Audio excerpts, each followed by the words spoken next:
तर माझा मोठा मुलगा बबड्या, तो आता इंजिनिअरिंगला आहे आणि त्याच्या इंजिनिअरिंग कॉलेजचं नाव मला अजूनही पूर्णपणे बोलता येत नाही. काहीतरी अगम्य शब्द असलेलं ते नाव आहे आणि मला माहिती आहे की ते बबड्यालाही पूर्णपणे एका दमात म्हणता येणार नाही. तो इंजिनिअरिंग करतो हे माहिती आहे, कन्फर्म आहे, कारण त्याच्या इंजिनिअरिंगच्या ऍडमिशनला मी स्वतः गेलो होतो. मला अजूनही आठवते ती दुपार, जेव्हा मी, बबड्या आणि माझी बायको एका टॅक्सीने त्या इंजिनिअरिंग कॉलेजला गेलो होतो ऍडमिशन घ्यायला बबड्याची. बराच वेळ चालल्यानंतर ती टॅक्सी एका सुनसान ठिकाणी थांबली आणि आसपास चिटपाखरू पण नव्हतं, इतके सुनसान ठिकाण होतं. तो टॅक्सी ड्रायव्हर पण बोलला, एवढे इंजिनिअरिंग कॉलेज बघितले मी, एवढ्या सुनसान ठिकाणी पहिलं इंजिनिअरिंग कॉलेज बघतोय. आम्हाला कळलं नाही की आम्ही आलो की नाही, पण कॅपिटलिस्ट गुगल कम्युनिस्टांचा लाल झेंडा फडकवत होता आणि सांगत होता की आम्ही पोहोचलोय त्या ठिकाणी. मग मी टॅक्सीतनं उतरून बबड्याला म्हटलं, बबड्या तुझं कॉलेज बहुतेक पाताळात आहे, कारण आसपास काहीच दिसत नाही.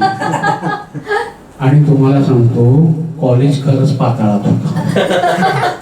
त्याचं काय झालं, आमची टॅक्सी एका अशा उंच चढणीवर उभी होती आणि पुढे थोड्या अंतरावर एक नैसर्गिक मोठा खड्डा झालेला आणि त्या खड्ड्यामध्ये ती इंजिनिअरिंग कॉलेजची बिल्डिंग होती. तर बायको जेव्हा टॅक्सीतनं उतरताना बायकोने बबड्याला विचारलं, बबड्या तुझ्या इंजिनिअरिंग कॉलेजचं नाव काय? बबड्या बोलायच्यात मी बोललो, पाताळ लोक इंजिनिअरिंग कॉलेज. आणि ते पाताळात मला वाटत होतं. मग 2-3 पावलं त्या खड्ड्याच्या दिशेने जायला लागलो. मग आम्हाला बघून तो वॉचमन आला आणि तो आम्हाला प्रॉपर असा शॉर्टकट वेनी वगैरे त्या खड्ड्यातनं न्यायला लागला. मग खड्ड्यातनं खाली उतरताना मी त्या वॉचमनला म्हटलं, अरे कॉलेज तर खड्ड्यात आहे. तो म्हणाला, हो खड्ड्यात आहे. तर मी म्हटलं, मग पावसाळ्यात तिथे पाणी सचत असेल? म्हणतो, सर पाणी काय, इथे तलाव जमतो, तलावच असतो म्हणे पाण्याचा, पण तुम्ही काळजी करू नका. तो म्हणाला, पावसाळ्यात मुलांना कॉलेजात येण्यासाठी कॉलेजने बोटिंगची सोय केलेली आहे. मेन गेटच्या बाजूला 2-4 बोटी होत्या, जशा अशा 2 लोकांच्या बोटी असतात ना वल्लवत न्यायच्या, तशा त्या बोटी होत्या. त्या बोटीने मुलं शाळेतला येणार. बायकोला ते खूप सरप्राइझिंग वाटलं. बायको म्हणाली, मग पावसाळ्यात मुलं बोटीने शाळेत येणार? तो म्हणाला, मॅडम बोटीने मुलं कॉलेजात नाही, डायरेक्ट क्लासरूम मध्ये येणार. आणि त्या हिशोबाने आम्ही क्लासरूमच्या खिडक्या रुंद बनवलेल्या आहेत की मुलं बोटीने डायरेक्ट क्लासरूम मध्ये येणार. मग त्या बिल्डिंग मध्ये आल्यावर ती दिव्य बिल्डिंग आम्ही बघायला घेतली. मग फर्स्ट फ्लोअरवर आलो. फर्स्ट फ्लोअर वरती ते बेंचेसची क्वालिटी एवढी खराब होती की जस्ट धक्का मारला तरी बेंच पुढे जायचा. मी त्या वॉचमॅनला म्हटलं, बेंचची क्वालिटी एवढी खराब काय? तो म्हणतो, काय सर इथे पाणीच असतं, त्यामुळे पाण्यावर तरंगणारे बेंच आम्हाला हवे होते, तसे आम्ही तरंगणारे बेंच बनवलेले आहेत. आणि काय ना सर, तो परत मला म्हणतो की बूट जर हलतं असेल ना तर शिकवलेला अभ्यास डोक्यात पक्का. हे आमचं पॉलिसी या कॉलेजची. वा रे वा, मस्त पॉलिसी तुझी. मग आम्ही त्याच्यावरच्या फ्लोअरला गेलो. त्याच्यावरच्या फ्लोअरला लॅब म्हणून आम्हाला तिने एका हॉलमध्ये नेलं. त्या लॅबमध्ये तो हॉल पूर्ण रिकामा होता. मी म्हटलं, अरे इथे ही लॅब म्हणतोयस, मग तू इन्स्ट्रुमेंट्स कुठे आहेत, इक्विपमेंट्स कुठे आहेत? पण तो म्हणणं नाही, काय ना सर इथे पाणीच असतं. त्यामुळे आम्ही मुलांना इमॅजिन करायला लावतो समज की तू एक एक्सपेरिमेंट करतोयस आणि इथे एक इन्स्ट्रुमेंट आहे, इथे इन्स्ट्रुमेंट 2 आहे, इथे इन्स्ट्रुमेंट 3 आहे, असं त्याला इमॅजिन करायला लावतो आम्ही. आणि इमॅजिन करताना मग पहिली 2 रीडिंग त्याला सांगतो तू चुकीची घे, चुकीची इमॅजिन कर. तिसरं रीडिंग मात्र परफेक्ट इमॅजिन करायला लावतो. तर अशा पद्धतीने काय होतं माहिती का, मुलांची क्रिएटिव्हिटीची वाढ होते. आणि पावसाळ्यातनं बोटीने डायरेक्ट क्लासरूम मध्ये यायची आयडिया ही त्यांचीच, मुलांचीच आयडिया होती ती.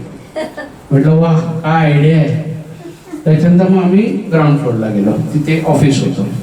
ऑफिस पूर्ण रिकामं होतं आणि मी चकित झालो, म्हटलं काहीच नाही, कोणच ऑफिसमध्ये नाही.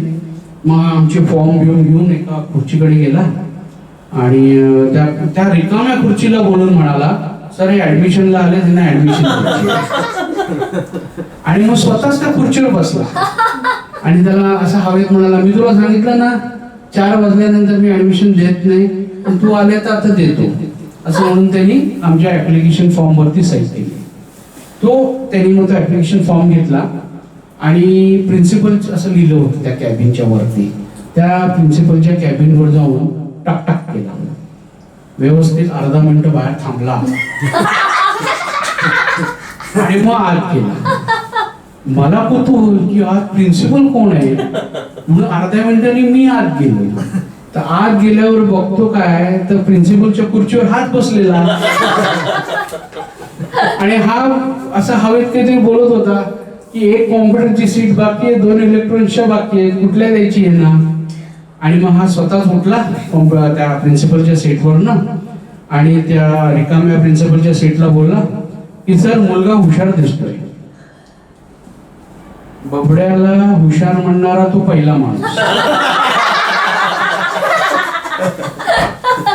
ते ऐकून बायको खुश झाली.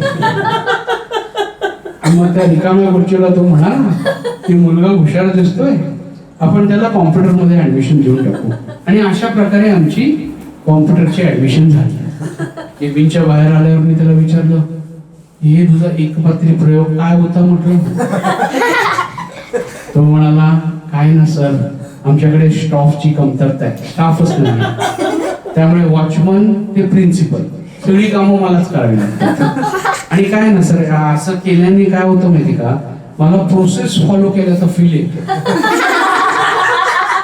प्रोसेस फॉलो केल्याचा फील येतो. त्याच्यानंतर मी जाऊन फी भरली आणि रिसिट घेतली. त्या रिसिटवर 2-3 चार्जेस बघून मी उडालोच.